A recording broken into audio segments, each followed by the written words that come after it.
Hi అండి, welcome to Telugu రుచులు by Hemalatha. ఈరోజు వీడియోలో అయితే ఇప్పుడు బాగా ట్రెండింగ్లో ఉన్న ఈ హ్యాండ్స్ అయితే రఫుల్ హ్యాండ్స్ కొత్త మోడల్ కదా. ఇదైతే నేను స్టిచ్ చేశాను. ఎలా కట్ చేయాలి, ఎలా స్టిచ్ చేయాలన్నది ఈ వీడియోలో చూసేయండి. ఇప్పటి నుంచి అనుకుంటున్నాను ఇదైతే స్టిచ్చింగ్ వీడియో అయితే పెడదామని చెప్పి ఈ రోజుకైతే కుదిరిందనమాట. అయితే మన దగ్గర ఉన్న క్లాత్ని బట్టి మనమైతే ఈ రఫుల్ హ్యాండ్స్ అయితే మనం స్టిచ్ చేసుకోవాల్సి ఉంటుందన్నమాట. ఇక్కడ చూపిస్తున్నట్టుగా రెండు హ్యాండ్స్ కోసం అయితే క్లాత్ అయితే ఇలా నిలువుగా అయితే తీసుకున్నాను అనమాట. నా దగ్గర ఇంతకంటే ఎక్కువ క్లాత్ లేదు కాబట్టి ఇందులోనే చూపించేస్తున్నాను. ఇలా స్ట్రైట్గా ఒక లైన్ వేసేసుకొని హెచ్చు తగ్గులున్న క్లాత్ అంతా కూడా కట్ చేసేసుకోవాలి. ఇలా కట్ చేసేసుకున్న తర్వాత దీన్ని ఫోల్డింగ్ చేస్తే 4 మడతలు అవుతుంది కదా, అంటే 2 హ్యాండ్స్ అవుతుందన్నమాట. ఇక్కడ చూపిస్తున్నట్టుగా 3.5 ఇంచెస్కి అయితే ఒక మార్కింగ్ వేసుకోవాలి. ఇప్పుడు స్టార్టింగ్ది 3.5 ఇంచెస్కి అయితే మనం ఇలా మార్కింగ్ అయితే వేస్తున్నాము. ఇప్పుడు మనకు ఖర్చు కోసం కావాలి కదా, మనం షోల్డర్ దగ్గర జాయింట్ చేయడానికైనా కింద మలపడానికైనా క్లాత్ కావాలి కాబట్టి 1/2 ఇంచ్ వరకు అయితే ఇలా అడ్డంగా మార్కింగ్ అయితే వేస్తున్నాను అనమాట. ఇప్పుడు పొడవు వచ్చేసరికి నేను 12 ఇంచెస్ అయితే తీసుకుంటున్నాను. 12 ఇంచెస్ తీసుకుంటున్నాను. వెడల్పులో అయితే ఒక 5.5 వరకే క్లాత్ ఉందన్నమాట. అది మొత్తం కూడా తీసేసుకుంటున్నాను. అయితే మనం అక్కడ కింద వైపు అంటే షోల్డర్కి వచ్చే పాయింట్ దగ్గర 3.5 తీసుకున్నాం కదా, పైకి వచ్చే దగ్గర 5.5 దాకా ఉంటుంది. అదంతా కూడా ఇలా క్రాస్కి అయితే తీసేసుకోవాలన్నమాట. ఇక్కడ చూపిస్తున్నట్టుగా మార్కింగ్ అయితే వేసేసుకొని ఇలా కట్ చేసేసుకుంటే మనకు కింద వైపు మనము ఫస్ట్ అయితే మార్కింగ్ పెట్టుకున్న దగ్గర 3.5 వరకే ఉంది కదా, ఇక్కడ 5.5 వరకు అయితే వచ్చింది కదా. ఈ ఎక్కువ వచ్చిన 5.5 మనకు హ్యాండ్ సైడ్ రావాలన్నమాట. ఇక్కడ ఖర్చు పెడుతున్నాను కదా, ఈ షోల్డర్ వైపు రావాలన్నమాట. నేను స్టిచ్ చేసేటప్పుడు కూడా చూపిస్తాను. చాలా ఈజీ ప్రాసెస్లో ఉంటుంది, చాలా నీట్గా వస్తుందన్నమాట. హ్యాండ్ కూడా ఇలా 1/2 ఇంచుకు ఒక మడత వేసేసుకొని అయితే ఒక మడత ఇంకొక దానిపైన ఇంకొక మడత, అంటే 2 మడతలు అయితే 1/2 ఇంచుతో అయితే ఒక స్టిచ్ అయితే వేసేసుకోవాలి. అలా వేసుకుంటే మనకు చాలా నీట్గా ఉంటుంది హ్యాండ్ అన్నమాట. ఇక్కడ చూపిస్తున్నట్టుగా మన దగ్గర పైపింగ్ ఉంటే లేదంటే పైపింగ్ వేసుకోవచ్చు, లేదు అంటే ఇక్కడ చూపిస్తున్నట్టుగా లేస్ అయినా కూడా వేసుకోవచ్చు అనమాట. కంపల్సరీ ఏదో ఒకటైతే కంపల్సరీ వేసుకోవాలి ఈ హ్యాండ్కి. అది వేసుకుంటేనే లుక్ అనేది ఉంటుందన్నమాట. లేస్ కానీ ఇలా వచ్చినది కానీ లేదంటే మువ్వలవి బాల్స్ ఉంటాయి కదా, ఆ బాల్స్ లేస్ కానీ ఏదో ఒకటి కంపల్సరీ వేసుకుంటేనే ఈ హ్యాండ్స్ అనేవి డిఫరెంట్ లుక్తో చాలా బాగుంటాయి, కానీ ప్లెయిన్గా అస్సలు బాగోవన్నమాట. ఇక్కడ చూపిస్తున్నట్టుగా నేనైతే బీడ్స్ లేస్ వచ్చింది కదా, ఈ లేస్ని అయితే వాడుతున్నాను అనమాట. ఇలా పైవైపు ఒక కుట్టు వేసేసుకున్న తర్వాత మళ్ళీ లాస్ట్కు చివరన ఒక కుట్టు అయితే ఇలా వేసేసుకోవాలన్నమాట. ఇలా వేసుకున్న తర్వాత ఎక్స్ట్రా ఉన్న లేస్ అంతా కూడా కట్ చేసేసుకోవాలి. మొత్తం కట్ చేసుకుంటే మనకు హ్యాండ్ అనేది కొంచెం పార్ట్ అయితే రెడీ అయిపోయింది కదా. ఇప్పుడు కుచ్చులు ఎలా పెట్టుకోవాలన్నది చూపిస్తున్నాను అనమాట. ఈ లేస్ అయితే ఎక్కడ స్టార్ట్ అయిందో అక్కడ నుండి చిన్న చిన్నగా అనమాట, అంటే పావించు కొంచెం తక్కువగా ఉండేలాగా కుచ్చులు అయితే పెట్టేసుకోవాలి. మనం కుచ్చులు ఎంత నీట్గా పెట్టుకుంటే ఈ బ్లౌజ్ హ్యాండ్ అనేది అంత నీట్గా వస్తుంది. ఒక బ్లౌజ్కనే కాదు, లాంగ్ ఫ్రాక్స్, లెహెంగాస్, చిన్నపిల్లలకి పెద్దవాళ్ళకి ఎవరైనా కూడా ఈ హ్యాండ్స్ పెట్టుకోవచ్చు, చాలా బాగుంటాయి అన్నమాట. అయితే ఇది నార్మల్ కాటన్ శారీస్ బ్లౌజెస్కి, కాటన్ డ్రెస్సెస్కి అస్సలు బాగోవన్నమాట. ఇలా కొంచెం లేసినట్టుగా ఉండే సిల్క్ శారీస్కి వీటికే చాలా బాగుంటుందన్నమాట. ఇలా చిన్న చిన్న కుచ్చులంతా కూడా ఈ చివరి వరకు అయితే పెట్టేసుకోవాలి. ఇలా ఒకవైపే కాదు ఇంకొక వైపు కూడా ఈ విధంగానే పెట్టుకోవాలి. నేను ఇక్కడ ఒక హ్యాండే చూపిస్తున్నాను, కానీ 2 హ్యాండ్స్ ఇలాగే రెడీ చేసుకోవాలన్నమాట. ఒకటి చూపించిన రెండోది చూపించిన సేమ్ ప్రాసెసే ఉంటుంది కదా, అందుకే ఒకటి చూపిస్తే సరిపోతుందని చెప్పి నేను ఒక హ్యాండ్ అయితే పెడుతున్నాను అనమాట. ఇలా చిన్న చిన్న కుచ్చులు అనేవి కొంచెం నెమ్మదిగా పెట్టుకుంటే చాలా నీట్గా వస్తుంది. అదే మనం ఫాస్ట్ పెడితే అంత నీట్గా అనేది రాదనమాట హ్యాండ్. ఇలా పెట్టుకుంటే చాలా పర్ఫెక్ట్గా నీట్గా వస్తాయి. కొత్త వాళ్ళు కూడా ఈజీగా ఈ హ్యాండ్స్ అయితే కట్ చేసి కుట్టేసుకోవచ్చు అనమాట ఇది ఒక్క వీడియోతో. ఇలా చూస్తే చాలా తక్కువ చిన్నగా అనిపిస్తుంది, కానీ మనం హ్యాండ్కి పెట్టిన తర్వాత కరెక్ట్ మెజర్మెంట్ అయితే వస్తుందన్నమాట. కింద అంటే షోల్డర్ వైపు 3.5 ఇంచులు పెట్టుకున్నాము. పైన మనకు హ్యాండ్ దగ్గర వచ్చేసరికి మాత్రము ఒక 5.5 ఇంచెస్ పెట్టుకొని, పొడవైతే 12 ఇంచెస్ పెట్టుకున్నాం కదా.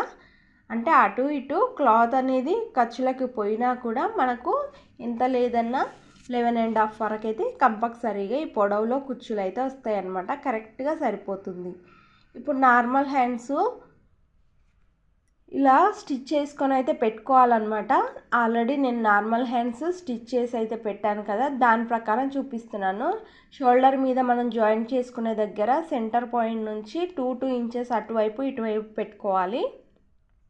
ఇక్కడ వచ్చేసరికి 2 ఇంచెస్ నుండి మళ్ళీ వెనక్కి ఒక 3 ఇంచెస్ వరకు అయితే ఇలా మార్కింగ్ వేసేసుకొని, ఆ 3 ఇంచెస్ నుంచి ఈ కుచ్చులు ఎక్కడైతే స్టార్ట్ అయ్యాయో అక్కడి వరకు వేసేసుకోవాలి. ఇక్కడ చూపిస్తున్నట్టుగా వేసుకొని మళ్ళీ షోల్డర్ మీద మళ్ళీ ఇప్పుడు కుచ్చులు అనేవి మళ్ళీ పెట్టేసుకోవాలి. లోపల ఎక్స్ట్రా క్లాత్ ఉంది కదా మనకు ఈ రఫుల్ హ్యాండ్స్కి, ఆ క్లాత్ అనేది షోల్డర్ మీద వచ్చేలాగా, అంటే ఆ 4 ఇంచెస్ మార్కింగ్ చేసుకున్నాం కదా, షోల్డర్ నుండి ముందు వైపు 2 ఇంచెస్ వెనక వైపు 2 ఇంచెస్ తీసుకున్నాం కదా, ఆ 4 ఇంచెస్లో ఈ ఉన్న క్లాత్ అయితే చిన్న చిన్న కుచ్చులు వచ్చేలాగానైతే ఇక్కడ చూపిస్తున్నట్టుగా పెట్టేసుకోవాలన్నమాట.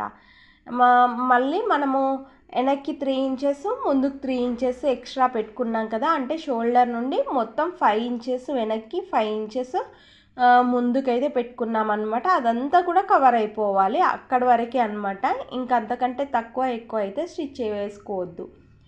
ఇలా వేసుకుంటే మనకు చాలా నీట్గా పర్ఫెక్ట్గా ఉంటుంది. లోపల ఇలా కంపల్సరీగా నార్మల్ హ్యాండ్ అనేది కుట్టుకొని వేసుకోవాలి. అలా వేసుకుంటేనే ఈ హ్యాండ్ అయితే బాగుంటుంది. ఎందుకంటే మనకు కింది వైపు చంక భాగంలో కనిపించకుండా చాలా నీట్గా పర్ఫెక్ట్గా ఉంటుందన్నమాట. ఇక్కడ చూపిస్తున్నట్టుగా కుట్ట అయితే వేసేసాను నేను. ఇప్పుడు షోల్డర్కి పెట్టి ఎలా జాయింట్ చేసుకోవాలన్నది కూడా నేనైతే ఇక్కడ చూపిస్తాను. మరి already blouse front part back part already stitching అయితే అయిపోయింది. ఇక్కడ చూపిస్తున్నట్టుగా షోల్డర్ మీద నుండి అయితే స్టార్ట్ చేసుకోవాలన్నమాట. షోల్డర్ మీద నుండి స్టిచ్ వేసుకోవడం స్టార్ట్ చేసుకొని ఫ్రంట్కి అయితే ఫ్రంట్కు బ్యాక్ అయితే బ్యాక్ అనమాట. ఇలా ఒక వైపు వేసేసుకున్న తర్వాత దాన్నే మళ్ళీ రివర్స్లో అదే స్టిచ్ మీదకి వెళ్ళి మళ్ళీ ఆ చివరన వరకు కుట్ట అనేది వేసేసుకోవాలి. డబుల్ స్టిచ్ అనేది కంపల్సరీ వేసుకుంటేనే మనకు లుక్ అనేది ఉంటుంది. మనకి ఎక్కడ కుట్లు కూడా పోకుండా నీట్గా ఉంటుందన్నమాట బ్లౌజు. మనము ఎంత పర్ఫెక్ట్గా కుట్టామన్నది కాదు, థ్రెడ్స్ లేకుండా ఫస్ట్ నీట్గా వస్తుందా లేదా బ్లౌజ్ చూసుకోవాలి. తర్వాతనే ఇదేంటంటే బిగినర్స్ కోసం చెప్తున్నాను అనమాట. నేను చాలా నీట్గా రావాలంటే ఎక్కడ థ్రెడ్స్ అక్కడ బయటికి పోగుల్లాగా వచ్చేస్తే అవి నీట్గా కట్ చేయడం అలవాటు చేసుకోవాలన్నమాట. అలా చేసుకుంటేనే బ్లౌజ్ కానీ డ్రెస్సెస్ కానీ మనం ఏది స్టిచ్ చేసినా కూడా చాలా నీట్గా వస్తుందన్నమాట. అవి ఎక్కడి అక్కడ వదిలేసి మనం స్టిచ్ చేసినట్లయితే ఎంత పర్ఫెక్ట్గా కుట్టిన బ్లౌజ్ అయినా సరే నీట్నెస్ అనేది అస్సలు ఉండదన్నమాట. మనం నీట్గా ఉండాలంటే చెప్పాను కదా, ఎక్స్ట్రా అంతా కూడా కట్ చేసేసుకోవాలి. చూడగానే అబ్బాయి ఎంత బాగుంది అనిపించేలాగా ఉండాలన్నమాట బ్లౌజెస్. ఇక్కడ చూపిస్తున్నట్టుగా హ్యాండ్స్ అయితే రెడీ చేసి పెట్టేశాను అనమాట. మొత్తానికైతే వేయడం అయితే అయిపోయింది కదా. ఇప్పుడు ఒక్కసారి మంచిగా కూడా సెట్ చేసేసుకోవాలి. ఇప్పుడు సైడ్లకి అయితే కుట్లు అయితే వేసేసుకోవాలన్నమాట. అయితే నేను ఇంకొక హ్యాండ్ కూడా చూపిస్తున్నాను ఇక్కడ, ఎందుకంటే ముందు హ్యాండ్ ఎవరైనా మిస్ అయి ఉంటే ఇక్కడ చూడడానికి మళ్ళీ ఈజీగా అర్థం అవ్వడానికి ఉంటుంది కదా అనేసి ఇక్కడ హ్యాండ్ అయితే జాయింట్ చేసేది అయితే చూపిస్తున్నాను నేను. ఇలా మొత్తం కూడా జాయింట్ అయితే చేసేసుకున్న తర్వాత సైడ్లు ఎలా జాయింట్ చేసుకొని స్టిచ్ వేసుకోవాలి. మనకు చంక భాగంలో ప్లస్ సింబల్ అనేది వస్తే మనకు బ్లౌజ్ అనేది ఒంటి మీద కరెక్ట్గా నిలబడుతుందన్నమాట. లేదంటే అది ఎగుడు దిగుడుగా ఉంటుంది కదా, అలా కాకుండా ఉండడం కోసం అయితే నేను ఇక్కడ చూపిస్తున్నాను అనమాట. మనం హ్యాండ్స్ రెడీ చేసుకున్న తర్వాత అవి సమానంగా ఉన్నాయా లేదా అని 2 హ్యాండ్స్ ఒకదానిపైన ఒకటి పెట్టుకొని సమానంగా కట్ చేసేసుకొని స్టిచ్ వేసుకుంటే ఇలా నీట్గా వస్తుంది. ఇప్పుడు ఫ్రంట్ బ్యాక్ కలుపుతూ మన బ్లౌజ్ మెజర్మెంట్ ప్రకారం అయితే ఇలా ఒక స్టిచ్ అయితే ఫస్ట్ నీట్గా వేసుకోవాలి. ఇలా వేసుకున్న తర్వాత ఒక్కసారి కొలుచుకోవాలన్నమాట. నడుము దగ్గర చెస్ట్ దగ్గర ఎంత లూజ్ ఉంది ఎలా ఉందన్నది ఒక్కసారి కొలుచుకున్న తర్వాత ఆ మెజర్మెంట్ ప్రకారం అయితే ఇంకా ఒక కుట్టు అటు పడుతుంది ఇటు పడుతుంది చూసుకోవాలన్నమాట. అలా చూసుకొని దీని వెంబడే పక్క పక్కనే స్ట్రైట్గా స్టిచ్చెస్ అనేది వేసుకుంటే చాలా నీట్గా వస్తుందన్నమాట బ్లౌజ్ అనేది. అయితే మన ఛానల్లో ఈ blouse different hands cutting stitching videos కానీ బ్లౌజ్ డిజైన్స్ కానీ చాలా వీడియోస్ ఉన్నాయి. ఒకవేళ మీకు ఈ వీడియో కనుక నచ్చితే ఒక్కసారి మన ఛానల్లో చెక్ చేసి ఒక లైక్ చేసి షేర్ చేసి సబ్స్క్రైబ్ చేయడం అస్సలు మర్చిపోకండి. చాలా different blouses, pillow covers, fridge covers, bags ఎలా స్టిచ్ చేసుకోవాలన్నది, మిషన్ దుమ్ము పట్టకుండా ఉండడం కోసము ఆ క్యాప్ ఎలా రెడీ చేసుకోవాలన్నది అన్నీ కూడా మన ఛానల్లో ఉన్నాయన్నమాట. ఒక్కసారి విజిట్ చేసినట్లయితే మీకే ఈజీగా అర్థమైపోతుందన్నమాట. ఇక్కడ చూపిస్తున్నట్టుగా ఒక స్టిచ్ పక్కన ఇంకొక స్టిచ్ వచ్చేలాగా సమానంగా ఈక్వల్గా స్ట్రైట్గా వచ్చేలాగానైతే మనం ఈ స్టిచ్చెస్ అయితే వేసుకోవాలన్నమాట. వంక టింకర్గా అటు ఇటు వేసుకుంటే అంత పర్ఫెక్ట్గా అయితే ఉండదు. చూసారు కదా, మొత్తానికైతే బ్లౌజ్ అయితే ఫినిష్ చేసేసాను అనమాట. ఇంతకీ ఈ బ్లౌజ్ ఎలా అనిపించింది కింద కామెంట్ చేయండి. ఈ వీడియో మీకు యూజ్ అయిందా లేదా అన్నది కూడా కామెంట్లో